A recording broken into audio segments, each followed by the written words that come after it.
Hello everyone, welcome to a new video on electromagnetic fields. In today's video, we are going to discuss about a basic law which governs the electrodynamic fields. So that is Faraday's law.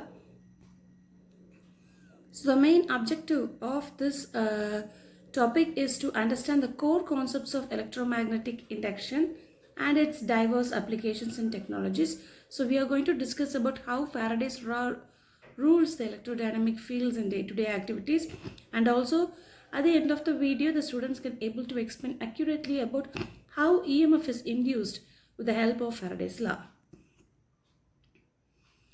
So before starting into the law, let's have a small demonstration of Faraday's law. Let's take a coil of wire and connect it to the multimeter and place a bar magnet besides the coil. Now move the magnet in and out of the coil as shown in the figure and connect the multimeter.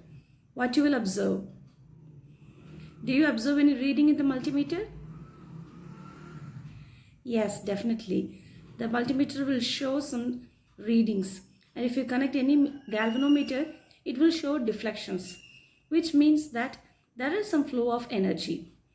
So after observing this phenomena, it is found that there is some sort of energy or force which is called as EMF is being induced in the circuit. That is the basics of Faraday's law. So as per Faraday's law, whenever the rate of change of flux occurs, an EMF is induced, which is mathematically given by E is equal to minus d phi by dt, where E is the induced EMF and d phi by dt is the rate of change of magnetic flux. Now why we have a negative sign here? Because as per the Lenz law, the negative sign indicates the direction of the induced EMF. Because as per Lenz law, it states that the induced EMF will always opposes the source. So it will flow in the direction of opposite to the source. So let's define the law in detail. Faraday's law of electromagnetic induction, it states that the changing magnetic flux through a coil of wire induces an electromagnetic force in that coil, and that magnitude of the induced EMF will be directly proportional to the rate of change of flux in the circuit. So it is mathematically expressed as E is proportional to minus d phi by dt. When we remove the proportionality, we need to introduce a constant, which is EMF is equal to minus N d phi by dt, where N is the number of turns of the coil and the EMF induced is pictorially represented here. So while moving the magnet near the coils to and fro, there is an induced EMF which is found through the galvanometer.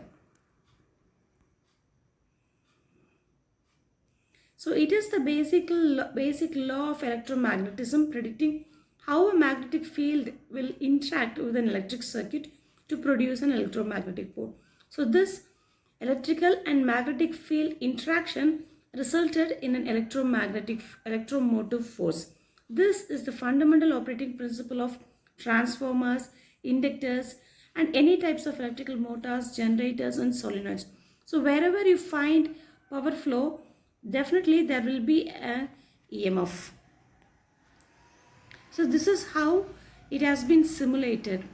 When the magnet is, we have connected a magnet and a coil, and it is being connected to the CRO through a Hall probe. So whenever there is a movement in the magnets or the coil, you have to make any one alternating. So either the coil has to move or the magnetic field has to move. So when you move it, you can observe the voltage. When you move it to and fro, when the rate of change of flux is maximum, the wave also reaches its maximum, and when it is moved far away, the EMF drops. So thereby you get a sine wave which is being simulated. Let's connect it with a real-time case study. First, discuss how wireless charging technology leverages electromagnetic induction to power devices without direct contact. So now the wireless charges devices runs with the help of Faraday's law. Now think about transformers, how it uses mutual induction to step up or step down voltage in power transmission lines.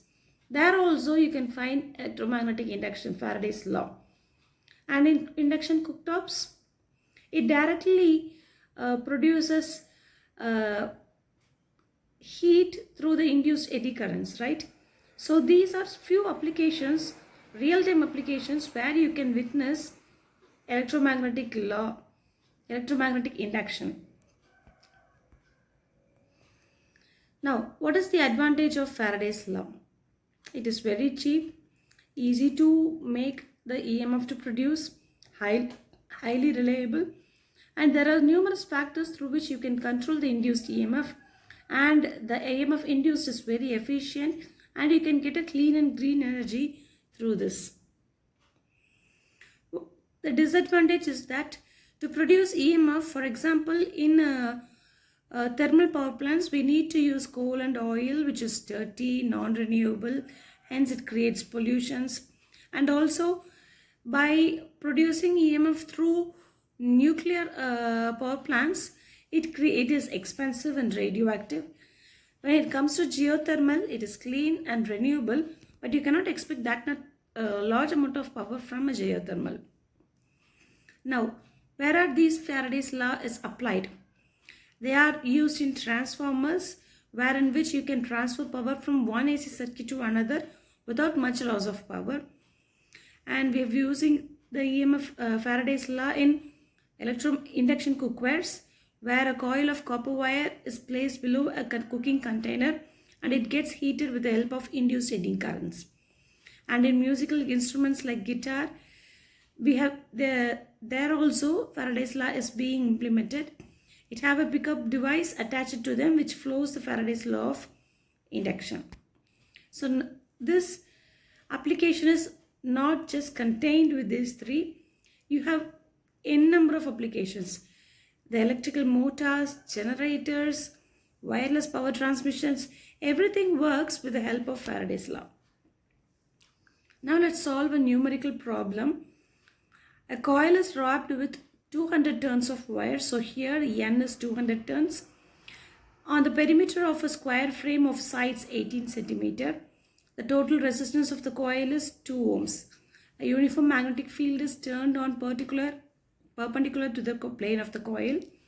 So if the field changes linearly from 0 to 0.5 Weber per meter square in a time of 0.08 seconds, find the magnitude of the induced EMF and also find the magnitude and current of the current induced in the coil while field is changing. So you need to find two parameters. One is magnitude of induced EMF. So you have to find what is EMF. E is equal to what is the value, and you have to find the current value also, how much of current it produced. So they have given the coil diameters, coil area and resistance, and also they have given the number of turns. So by applying E is equal to N d phi by dt, you can get these values. The answer is given, and they have and we have given another problem. Please note it down and solve it. The magnetic field through a coil having 200 turns and a cross-sectional area of 0.04 meter square changes from 0.1 Weber per meter square to 0.04 at a time of 0.02 seconds. Now find the induced EMF, and we know that E is equal to minus d by dt into phi can be expressed as NBA. So here minus NA into dB by dt. Here N is 200 and A is 0.04, and the flux changes from 0.1 to 0.04. Therefore dB by dt is 0.04 minus 0.1 because it changes, and the time at which it changes is 0.02. So by solving, you will get E is equal to 24 volts. So let's summarize. So in Faraday's law of electromagnetic induction, there are many laws. The first law is that magnetic flux linked with the closed circuit changes and EMF is induced, and that is what we have explained here. And we have seen about what is the second law, which is the magnitude of induced EMF is proportional to the rate of change of magnetic flux, and we have seen its mathematical representation also. Then we have discussed about what is the advantage and disadvantage, and finally we discussed about applications of Faraday's law, and finally we saw the simulation of Faraday's law, and finally we have solved few problems regarding Faraday's law. I hope through this video the Faraday's law of electromagnetic induction has been clearly explained through hands-on projects. You can try it on your own with a simple coil and a magnet at home itself, where you can witness Faraday's law. So thank you. Thanks for listening. We'll meet you in the next topic in the electromagnetic field series. Thank you. Thanks for listening.